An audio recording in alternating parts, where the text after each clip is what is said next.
Signs in the heavens and signs in the earth, nation rising up against nation, and man's love waxing cold. At the center, the two branches of Israel coming together as one, all pointing to the return of the great king, soon but not yet. Prepare the Way is a program which looks at issues of the day that mainstream media ignores. We face the truth head-on in a world that is determined to tear itself apart. Leading the discussion today is your host, author Daniel Holdings. Phone lines will be open later in the program so you can join the discussion. Now let's prepare the way. Well, good evening, Hebrew Nation. This is your host, Daniel Holdings, and you are listening to Prepare the Way.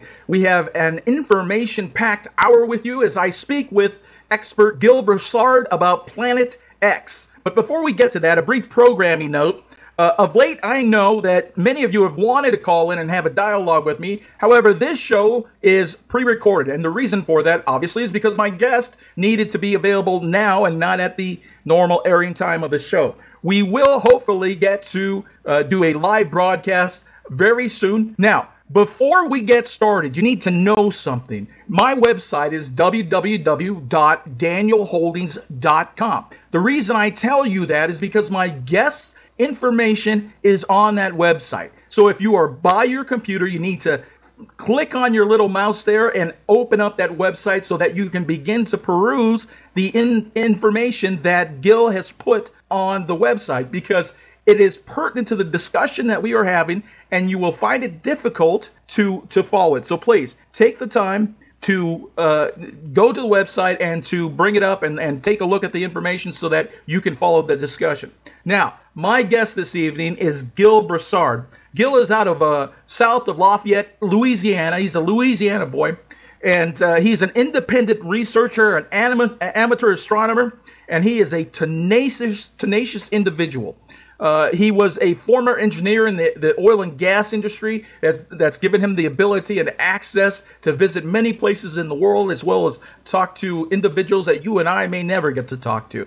So it is with that background that I bring on to you today our guest, Gill Broussard. Gill, welcome to Prepare the Way. Well, thank you. Thank you for having me. Yes. You're welcome. We are very excited. You know, Gill, one of the things that I've tried to do in my writing, and my listeners know that I am an author and that I write fiction thrillers.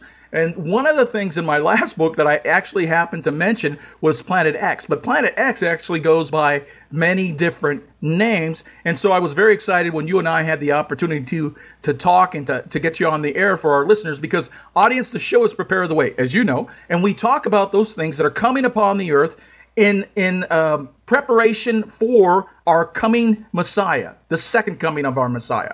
So it is important that we look at these things with eyes wide open. Some of the things that Gill will talk about today will absolutely blow you away. But, audience, I challenge you. Look at the information. Look at the evidence. Look at the data before you make up your mind, because it is astounding the kind of things that this man has to say, and it is my pleasure to have him on the show this evening. Now, Gill, what is Planet X, and what other names does it go by? Well, it goes by probably 80 different names throughout different cultures. You've heard it as either Zeus or Jupiter or Baal or Nibiru and several other ones.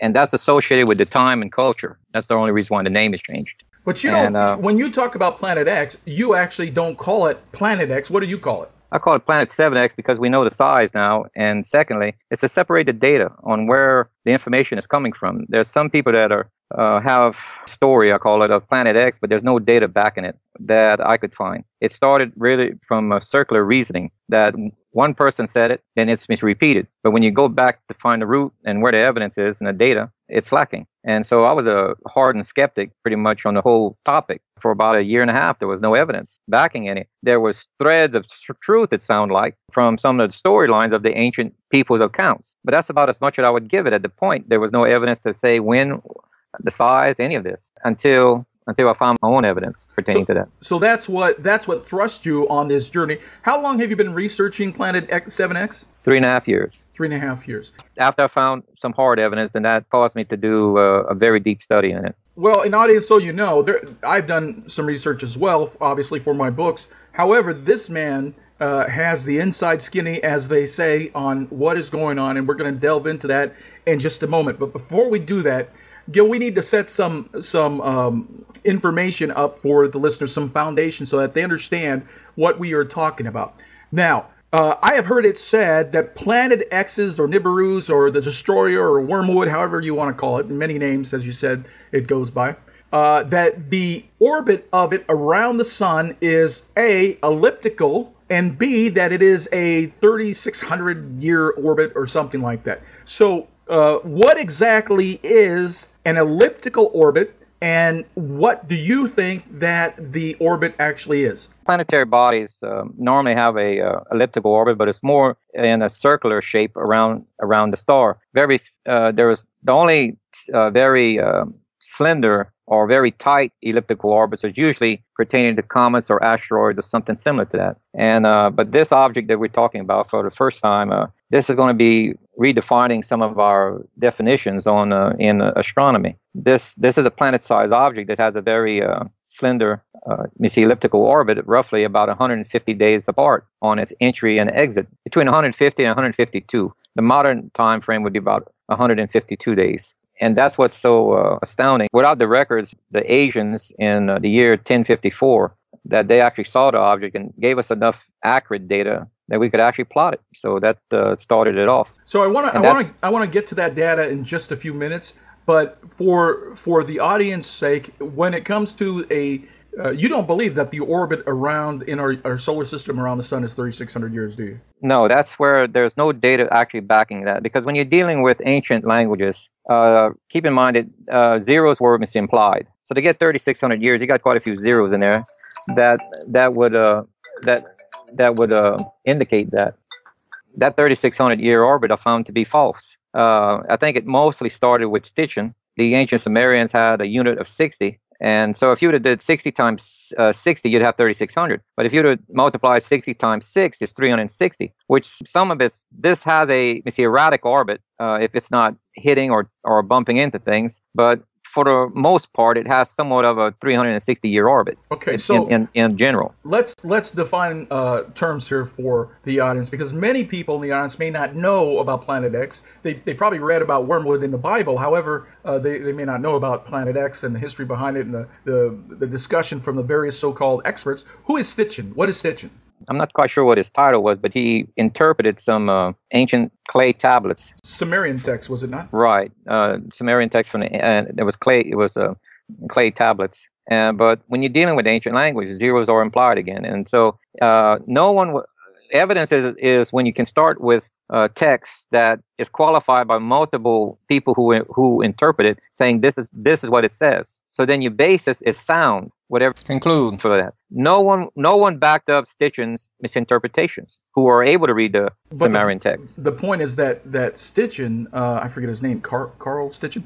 Carl Stitchin was he's an occultist, but there have been numerous individuals that have taken his information and ran with it. This circular reasoning, just as you mentioned a little bit ago, and this is why I bring this up, because if you put junk into a computer, you'll get junk out of a computer. So it's really important that we start with a sound foundation, and that's why I don't want to delve too long into Stitching, but that's why, audience, we needed to go there, so you know who this person is, where some of this there are various experts out there that are talking about it. One of the people that I found most credible is you're listening to him now. Gill Broussard, because of the information where the information is that he has taken it from. So this is really, really important, and that's why we are talking about these things that we are. So with that said, Gill, you said that it was a 360-year orbit, you believed. So why do you say that biblical events do you see in Scripture that point to a associated heavenly body entering in our solar system? Well, we have multiple, probably close to 12. One of them, what caught my attention was in two main stories. Noah's flood states an event that's 150 days apart. And if you listen closely to it, in the description, the way the floodgates of heaven opened up, that's not a normal rain. And at the end of it, at 150 days, there was a great wind that passed over the water before he saw the water to recede. There was two major events, 150 days apart. Well, that's also qualified in Revelation. It talks about these two events, seal 6 and 7, And it says 5 months they'll wish death, but death will not come. Well, 5 months in the biblical term and 150 days is equal, just about equal. It could be 150 to 152 days. And I kind of look at that through astronomy as possibly a meteor shower as an entry and an exit point of an object that's on the planetary plane of Earth that's crossing Earth's path twice. So if that assumption, if we go with that, now we have 3 fixed points, not 2, because the other fixed point is the sun.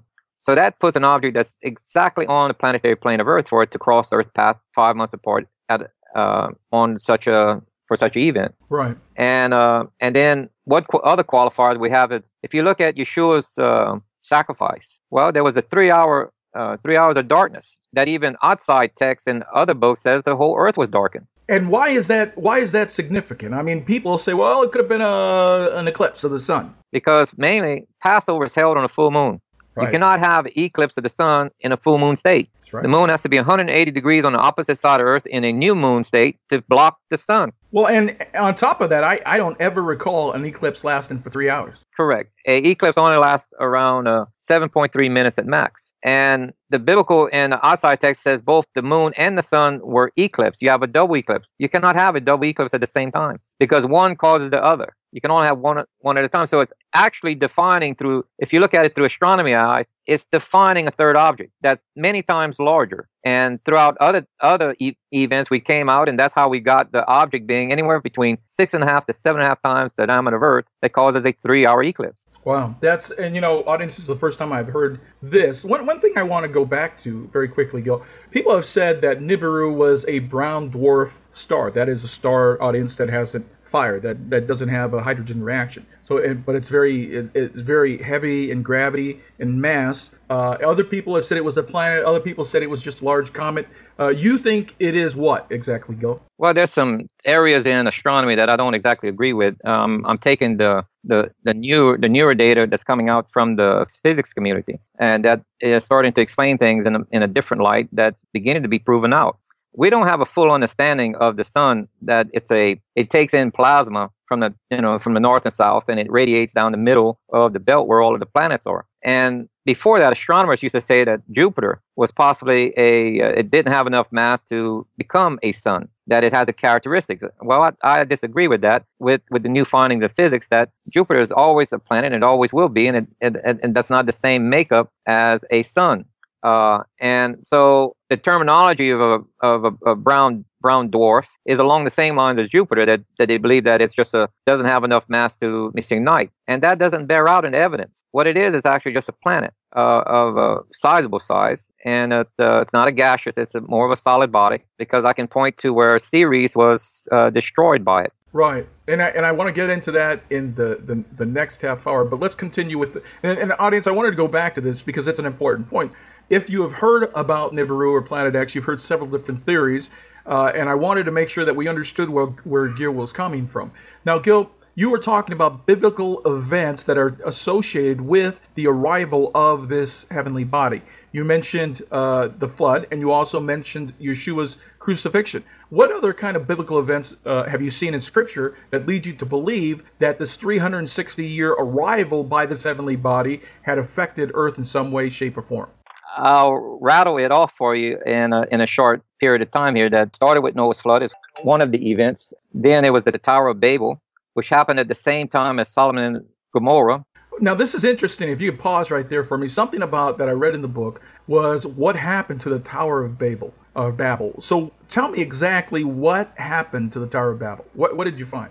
Yes, Tower of Babel, when we look at outside text in the Talmud, has some historical texts that describe the destruction of the Tower of Babel. And it says that the top was burned, the lower section sank into the sand, and it was only the middle section left for the world to see as it was destroyed. Well, you can go to Google Earth and look at the ancient city of Babylon and look south of that, because ancient city of Babylon as it is today, that's the mid-kingdom, and we're talking about the ancient kingdom. The ancient kingdom was further south, and you see the layout of a zizzirat that has like a moat around it, where it actually sank sand and water collected, and the top is gone. Well, And this, that's that I found that fascinating because we never think in these terms. But archaeology and science. Well, archaeology is a science, but archaeology and astronomy really do go hand in hand many times, and this is a perfect example. But I don't want to get you sidetracked because we only have about 12 minutes left before the break. So you were about to say that goes hand in hand with